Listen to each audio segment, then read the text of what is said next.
And so bridging the gap in the resources and being able to collaborate effectively with each other is really my primary goal. So after this, we're planning to share the results of this at the Pima County Reentry Coalition and ideally create some subcommittees. Pima County Reentry Coalition and Second Chance Tucson basically do the same thing. We're the same community, so I don't see why we can't all come together and see what we can, foster and give back to the community with all the resources and passion we have.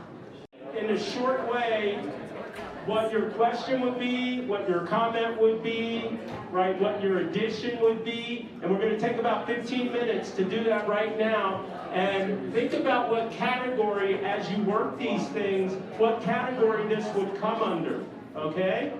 And then come up and just, you could have a runner or you can do it individually to stretch your legs because we haven't had a break. You can go by the bathrooms on your way back, whatever you need to do, right? But put those sticky notes up here, and this is part of a strategic exercise to get the collective knowledge of the room up on this board.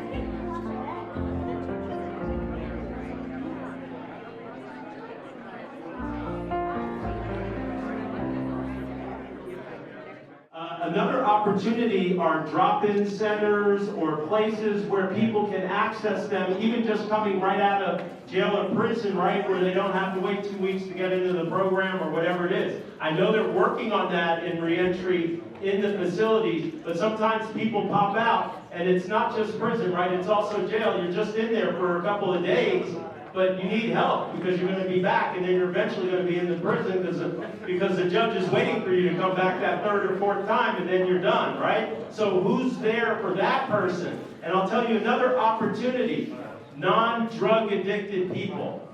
Sometimes if you don't have an addiction, there's nowhere to go because all the programs say, go get hooked on something, come in and we'll help you. But otherwise, you're all right. But I don't have a home, I don't have a job, right? I got other issues, I got trauma. So I just wasn't doing drugs to deal with it, but I still need help. So another fear would just be fear in general, like fear of success, not having more faith in yourself. The incentive program for the tax in regards to felons, a lot of people, it's very unknown to people who are coming out of the system. So being there, having that more aware and giving that information to us when we are released would be more beneficial and helpful and a way for them to advocate for themselves to get jobs. As far as, something like decriminalizing substance use disorder in general and getting people's rights back for marijuana charges and getting those expunged. So it's a whole systemic and barrier of breaking down that to have equity in the criminal justice system. Drugs, non-therapeutic drugs inside. I thought I'd make that distinction for my behavioral health friends. All right, anybody else? Yes, good afternoon. My name is Tony Mosley. I'm my executive director of a founder of a program called Parent Student Prison Initiative. I think what's missing here is a conversation more about the kids. Because many of you go and do your time and get out and do things, but you forget about your kids. As a school counselor for 18 years, I've seen the challenges associated with that particular student. And let me tell you, it is a threat when these kids try to break the cycle. And if you go to my website, pspi.org, you can see the documentary that I've done on this program. Doyle knows about my program. And we are looking to support kids to break the school to prison pipeline. And I can't tell you how many people are challenging my position or really trying to work with these kids to not to have them follow in their parents and their parents' footsteps.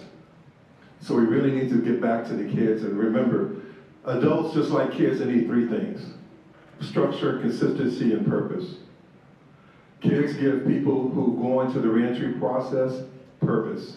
When you get back to thinking about your kids and reflecting upon how you affected your kids, it changes your life to really get back to that conversation because that is the most sacred relationship we have. So really think about that in terms of this conversation. Reentry is very important when we have a purpose, and we find our purpose through reconnecting with our children. Thank you.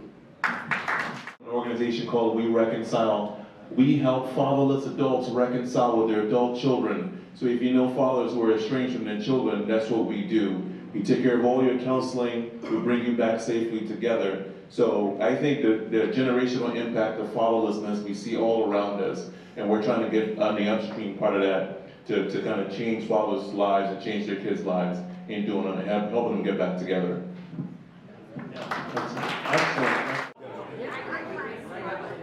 Okay, another weakness. Selfishness, I heard. Lack of love, compassion. People in the criminal justice system are being trained differently than they used to be trained. Okay? So some of the things that this brother brought up, right? There is more awareness training. There is more diversity in police forces and correctional institutions. There are women working where they weren't before, and vice versa. So there's a lot of changes that are strengths. The changes aren't fast enough and comprehensive enough, right? So this is the way I want you guys thinking. All right, now, we set opportunities that are in jail and prison or get diverted from jail and prison, but are in a lifestyle that might lead to it, right? Preventative stuff. What are some of the opportunities? Wow, that's one opportunity, prevention. Write that down. That was good. I said it. All right, good. I believe a really key point is, and I've said this many times, retention of care. So not just setting them up with getting them into treatment or getting them with math services or whatever the case, even behavioral health or mental health services, it's following up with them and checking on them. Last year I actually opened up a home called La Casita Room Rentals, and we just provide housing for affordable housing for working adults and people on fixed incomes. And so if I can be of support to anybody in that necessity, it's fully furnished, all utilities. We're constantly sharing what the latest and the greatest is.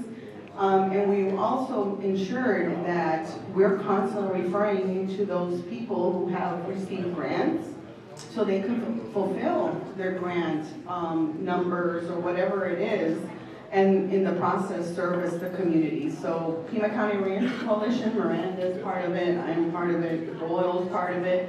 There's a lot of us, and by the way, Araceli Corona, Reentry Affairs Coordinator at Federal Correctional Complex, Tucson. Like the desert wind reshaping the land, re-entry is not a return, it's a transformation. Even in the harshest places, life can take root again.